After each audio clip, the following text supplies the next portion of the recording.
La priorité des États-Unis est de stabiliser Haïti.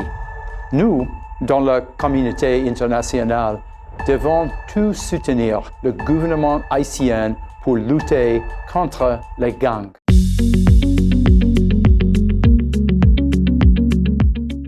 Bonjour, je suis le conseiller principal à l'ambassade des États-Unis. Vous vous souvenez de moi peut-être dans nos autres vidéos, mais aujourd'hui, je suis ici en train de déguster une bonne tasse de café haïtien avec l'ambassadeur Henry Worcester. Bonjour, ambassadeur. Bonjour, Mike. Ça va bien? Oui, ça va bien. Comment est-il le café haïtien? Oh, bon goût. J'adore le café haïtien. Très bon, très bon. Je crois que vous avez un message pour tous les Haïtiens. C'est vrai, Mike. La priorité des États-Unis est de stabiliser Haïti. Nous, dans la communauté internationale, devons tous soutenir le gouvernement haïtien pour lutter contre les gangs. Ces bandits terrorisent, extorquent et détruisent Haïti. Les efforts actuels pour stabiliser Haïti sont insuffisants. C'est pourquoi nous travaillons avec Haïti, le OEA et des pays partenaires pour promouvoir une nouvelle approche, une force de répression des gangs soutenue par l'ONU. Cette nouvelle force comptera plus de 5000 personnes, soit 5 fois le nombre de ceux qui sont actuellement déployés sur le terrain.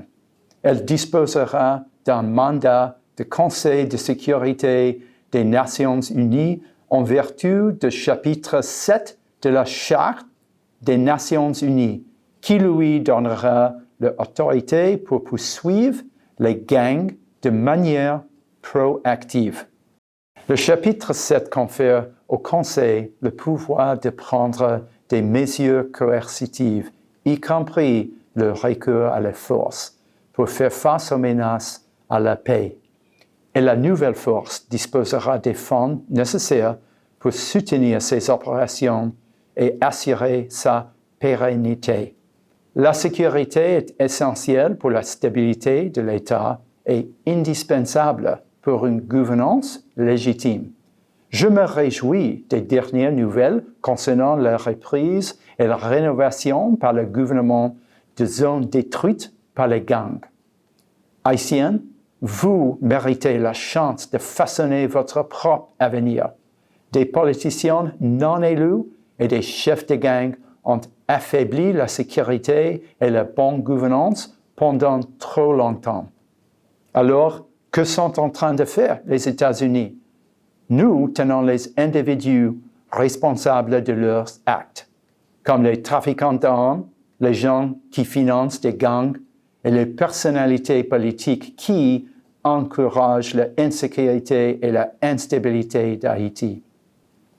Nous prenons des mesures contre les criminels qui expédient des armes en Haïti et soutiennent des gangs terroristes.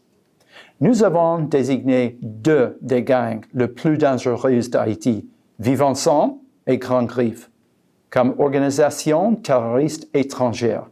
Ce fut le cas avec les gangs trafiquants de drogue Tren de Agua, que l'armée américaine a attaqué plus tôt ce mois-ci. De plus, nous avons révoqué le statut de résident américain pour les personnes ayant travaillé avec des chefs de gang haïtiens ou soutenu leurs activités criminelles. Si vous supportez des organisations violentes, vous ne serez pas autorisé à rester aux États-Unis, y compris les membres de votre famille. L'époque de l'impunité est désormais terminée. Si vous entravez la sécurité ou le processus de transition politique d'Haïti, attendez-vous à des conséquences. J'attends avec impatience de continuer à rencontrer et à discuter avec des Haïtiens. Je comprends que vous êtes peut-être sceptiques de notre message. Je vous assure aujourd'hui que nous voulons que les Haïtiens écrivent l'avenir d'Haïti. Mike, c'est à toi. Merci beaucoup, ambassadeur. Merci de votre temps. Nous prendrons à nouveau un café bientôt. Merci et restez à l'écoute.